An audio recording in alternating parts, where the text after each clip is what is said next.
खुश आमदीद दोस्तों, आप सबका स्वागत है। मैं हूं डॉक्टर इश्तियाक अहमद। कुछ देर से ये पाकिस्तानी ट्रोल्स मेरे साथ बहुत बदतमीज़ी कर रहे हैं और फ़िलहाल मैंने कोशिश की कि जो एक within the limits of decency उन्हें समझाया जाए कि don't be rude, come to the point. Anyhow मुझे एक डिसऑनेस्ट हिस्टोरियन, ये वो नाम भी अपना सही नहीं बताया हुआ, so that we can identify who this people are. झूठी फेक आइडेंटिटीज़ हैं और ये बकवास जो है शुरू हुई हुई है। मसला क्या था? वो यूं है कि एक किताब है जिसको मैंने रिफ़र किया है, उसका टाइटल सुन ले। ये वॉल्टर रीड, एन इंग्लिशमैन, उसकी टाइटल है keeping the jewel in the crown, the British betrayal of India.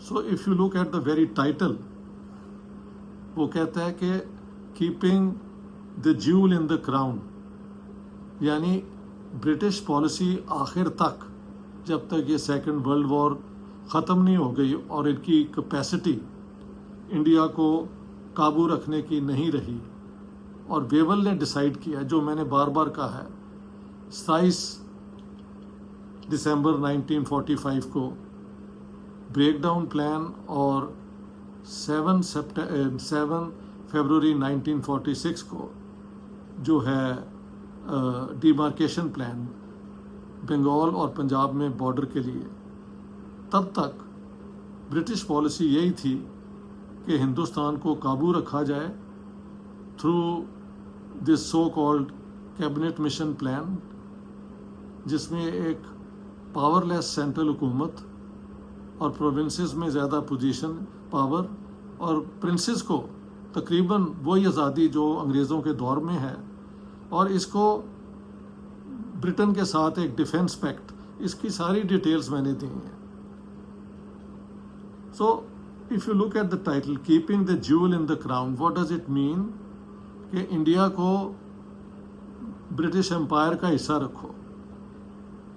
तो उसमें आगे चल के हम डिटेल्स देते हैं। मसलन वो लिखते हैं सेकंड चैप्टर में, even the Labour government had no wish to let go India and an area around Delhi was to remain under British control. यानी इवन द लेबर गवर्नमेंट, जिसे हम समझते हैं कि ज़रा प्रोग्रेसिव है ये, उसकी भी एक कोशिश थी कि किसी तरीके से इंडिया को हाथ से न जाने ना दिया जाए। चर्चिल तो बिल्कुल इसके खिलाफ था till the very and. Second world war के बाद पॉलिसी चेंज हुई है, तब तक जो पॉलिसी थी वो बार बार आप देखें। मसलन मैं ये मेरी जिन्ना वाली किताब में मैंने मेंशन किया कि जिन्ना साहब का एक ख़त है to prime minister Ramsay MacDonald कि you better give India a dominion status because the Congress intends to go for full independence and the people are with the Congress party। ये मैंने कोट किया है, आप चेक भी कर लेंगे, जिन्ना साहब की अपनी तकरीर है। तो जिन्ना साहब ने कहा कि आप, इंडिया चाहता था इंडिपेंडेंस, यानी कांग्रेस वाले, the British had no plans to fulfil either. मसलन 1932 के कम्युनल अवार्ड में भी इंडिया के लिए डोमिनियन स्टेटस का कोई जिक्र नहीं है, बट मोर इम्पॉर्टेंटली 1935 का जो इंडिया इंडिपेंडेंस एक्ट है, उसमें भी there is no mention that India will be granted dominion status. Dominion status जो है बरतानिया ने वाइट सेटलर जो थे मुल्क, उनको दिया था। ऑस्ट्रेलिया, न्यूजीलैंड, हाँ जी, Canada,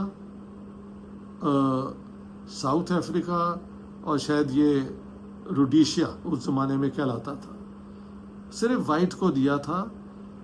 the British Conservative Party including Labour was that Indians are not fit to run their own government independently, ये पोजीशन थी।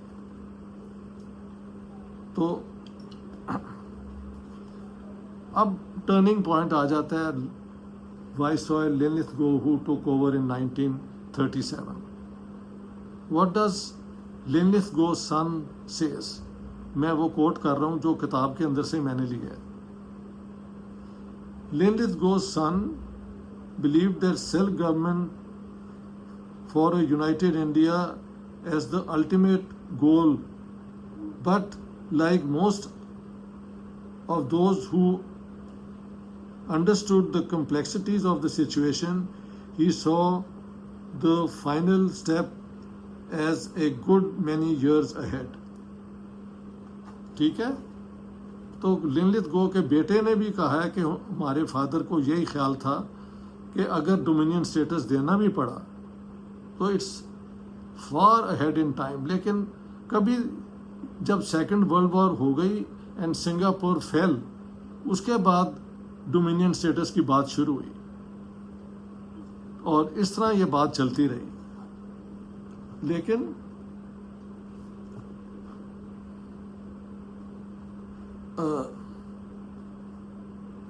इसी तरह when Cripps came to India and he promise कि हाँ डोमिनियन स्टेटस होगा, who which would have the right to even secede from the Commonwealth, तो उसको Churchill ने रेप्रीमांड किया कि this is not what the cabinet wants.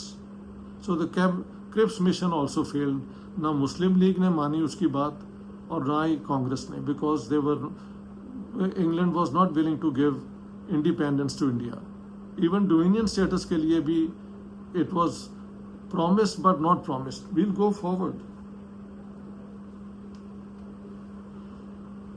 फिर second last viceroy जब आए हैं, Lord Wavell who took over from Linlithgow in 1943, this is what he said: Britain would have to continue responsibility for India for at least 30 years. अब किसी को भी अगर अंग्रेजी आती है उसके लिए ये मुश्किल नहीं है समझना कि responsibility for India means that India would not be an independent state. Britain would still be in command of India one way और अनदर. सो मैंने उसकी जो पैराफ्रेजिंग की वो यही की कि Linlithgow said to Wavell that we are here for another 30 years. What is the difference? I don't understand. इसको बहुत बड़ा पॉइंट बनाया गया कि जी वहाँ रिस्पॉन्सिबिलिटी लिखा है. This man is saying we are here for another 30 years. But then let me tell you what the same author Walter Reid, ये था पेज 185 पे ये स्टेटमेंट जो रूजवेल्ट ने दी वेवल को, it for the next 30 years. Wavell फिर then he says अपना Walter Reed says that what he had discovered, यानी Wavell had discovered, was that despite all the promises that had been made about Indian independence, Churchill and most of the cabinet had no intention of implementing them. This follows on page 186, 187. So isn't my point clear? That when they say we have responsibility for the next 30 years, this is because this man is the viceroy. So he can't make an absolute statement that has to be done by the British government. He can only make a statement like this, which means कि next 30 years में भी India जो है वो under British control रहेगा one way or another. And then Walter Reed clarifies कि Wavell को ये क्लियर हो गया that despite all the promises that had been made about Indian independence, और ये जो इंडियन इंडिपेंडेंस की बातें हुई थी ये सेकेंड वर्ल्ड वॉर में जब ये हार रहे थे तो उसके बाद ये पॉलिसी शुरू हुई. और जब ये अमेरिकन प्रेशर आया कि you leave India, that also added on the pressure. And then Churchill loses the election in July 1945 and the Labour Party comes into power. और लेबर के ऊपर फिर अमेरिकन जो था वो प्रेशर इतना ज़्यादा था लेकिन while Churchill was still in power, and that is 1943, this is what Walter Reed says. Yani what Wavell discovered, what he had discovered was that despite all the promises that had been made about Indian independence, Churchill and most of the cabinet had no intention of implementing them. तो 30 years तो एक rough idea था ना उसका कि we have responsibility. The viceroy can only talk about responsibility, which I had paraphrased as that England will for the next 30 years Britain will still be in India. यही तो वो कह रहे हैं. और चर्चिल और कैबिनेट जो है बातें, क्योंकि जंग हो रही थी and they wanted peace at home, यानी इन द सब कॉन्टिनेंट, तो प्रोमिसेस ये इस किस्म के करते रहे. बट वॉल्टर रीड ने ये सारी किताब इंडियन पॉलिटिक्स में नहीं, ब्रिटिश पॉलिसी और उनके letters to one another, Churchill का to Leo Amery who was secretary of state, उसका लेटर टू क्या कहते हैं Linlithgow in communication with Wavell. इस पे सारा बेस्ड है how the British were misleading India. And the title of the book itself, what does it say? It says keeping the jewel in the crown, the British betrayal of India. यानी कि India को वो आज़ाद करना ही नहीं थे चाहते. Keeping the jewel in the crown means India for ever. उसको 30 years कहा गया. We will have responsibility, which means we are here for another 30 years. But even that, when the Viceroy made such a loose statement, the cabinet actually headed by Churchill had no intention. वो तो जब जंग ये हार गए और इनकी economy तबाह हो गई, और चर्चिल द ग्रेट इंपीरियलिस्ट, उसका एक और बयान इस किताब में है, I am not become His Majesty's first minister to preside over the dismemberment of the British Empire. इसी किताब के अंदर है, keeping the jewel in the crown वाली किताब के अंदर कोटेड है. सो मेरे पे इतना बड़ा इल्ज़ाम, डिसऑनेस्ट हिस्टोरियन, इसे अंग्रेजी पढ़नी नहीं आती, ये नहीं आती, वो नहीं आती. Sometimes you feel sorry for this people. they lack basic decency. They can only say, can't you explain why you have written this when the book is there, and that makes an excellent basis for a discussion. लेकिन मेरे सारे काम को run down करना because मैंने एक paraphrasing की है, जबकि इन्होंने टाइटल किताब का अगर देख लें तो इनको शर्म आ जाए कि the title of the book itself says, and let me read it again, keeping the jewel in the crown, the British betrayal of India. कि इंडियन लीडर्स को जो भी ये कहते रहे, प्राइवेटली ये क्या कह रहे थे. तो जो वेवल की है कि we have responsibility for the next 30 years, what does it mean, responsibility for next 30 years?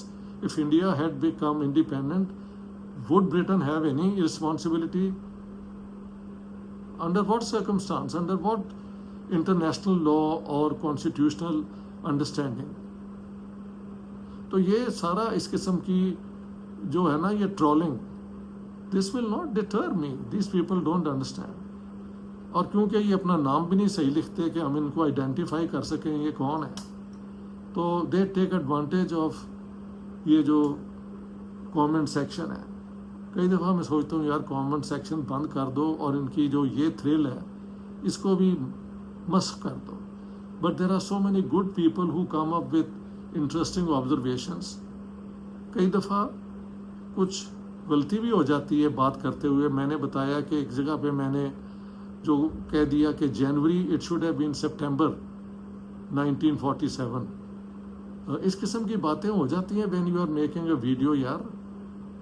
But pouncing upon me कि I am a dishonest historian simply because one paraphrasing of mine, when the title of the book and the whole text of the book is meant to show how British policy की duplicity क्या थी कि Indian leaders को एक तो एक दूसरे के खिलाफ लड़ाओ, प्रिंसेस को लड़ाओ, मुसलमानों को और कांग्रेस, इन तीन को लड़ाते रहो।